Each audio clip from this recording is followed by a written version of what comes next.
2 tahun lebih COVID-19 melanda di Indonesia. Kini yang menjadi pertanyaan banyak orang adalah, kapan status pandemi ini akan beralih menjadi endemi? Koordinator PPKM Jawa Bali, sekaligus Menteri Koordinator Bidang Kemaritiman dan Investasi, Luhut Binsar Panjaitan menyebut, saat ini pemerintah tengah mempersiapkan peralihan dari pandemi menjadi endemi.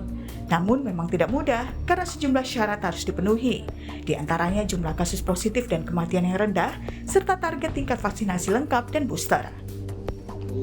Kebijakan transisi dari pandemi COVID-19 tentunya perlu diterapkan secara bertahap dan disiapkan peta jalan untuk mempersiapkan normalisasi aktivitas masyarakat melalui kebijakan pengendalian virus COVID-19 dengan target agar tingkat hospitalisasi dan kematian tetap pada level yang rendah.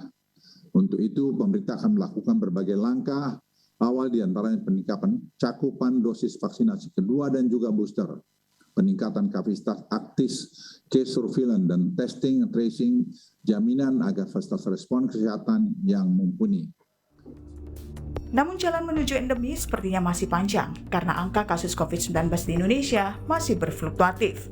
Juru bicara vaksinasi COVID-19 Kementerian Kesehatan, Siti Nadia Tarmizi menyebut, pekan terakhir Februari dan pekan pertama Maret menjadi indikator apakah Indonesia sudah melewati gelombang ketiga COVID-19. Pasalnya, di saat itulah aktivitas warga meningkat karena beberapa kali libur panjang. Prediksi kita ini kan pada minggu ke-4 dan awal Maret ini, karena memang kita melihat adanya potensi lonjakan kasus yang bisa saja terjadi akibat libur panjang pada minggu ini. Kita berharap tentunya kita sudah melewati, karena kemarin 64.000 adalah kasus tertinggi yang dilaporkan pasca kondisi kita dengan menghadapi Omikron ini. Fluktuasi kasus COVID-19 memang terlihat di awal pekan bulan Maret. Dari tanggal 1 hingga 6 Maret, jumlah kasus COVID-19 tertinggi terjadi di tanggal 2 Maret, di mana jumlah kasus mencapai 40.920 kasus. Sempat menurun hingga sekitar 26.000 kasus pada 4 Maret, namun naik kembali di tanggal 5 Maret.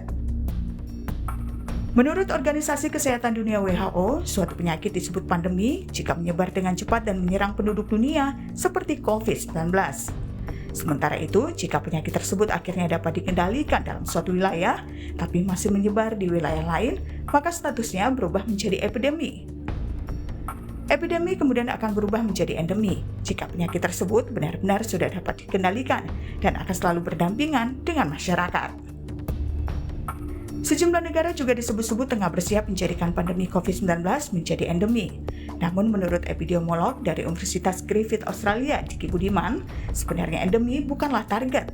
Karena meskipun sudah berstatus endemi, suatu penyakit masihlah berbahaya. Seperti contohnya demam berdarah dan malaria. Nah, yang harus dilakukan adalah membuat program untuk mengendalikan supaya penyakit ini tidak menjadi endemik, tidak menjadi epidemik, tapi menjadi penyakit yang sporadis atau yang sifatnya terkendali. Makanya dalam setiap negara, Kementerian Kesehatan itu ada namanya pengendalian penyakit. Ya, artinya dikendalikan, dikontrol, bukan diendemikan, bukan diepidemikan. Ini yang harus diluruskan. Dan menjadi penyakit endemik atau epidemik itu berbahaya, seperti malaria, ya misalnya, atau demam berdarah, ya itu kan merugikan. Dan tentunya masih banyak yang perlu dipertimbangkan oleh para ahli dan pengambil kebijakan terkait peralihan dari pandemi menjadi endemi di Indonesia.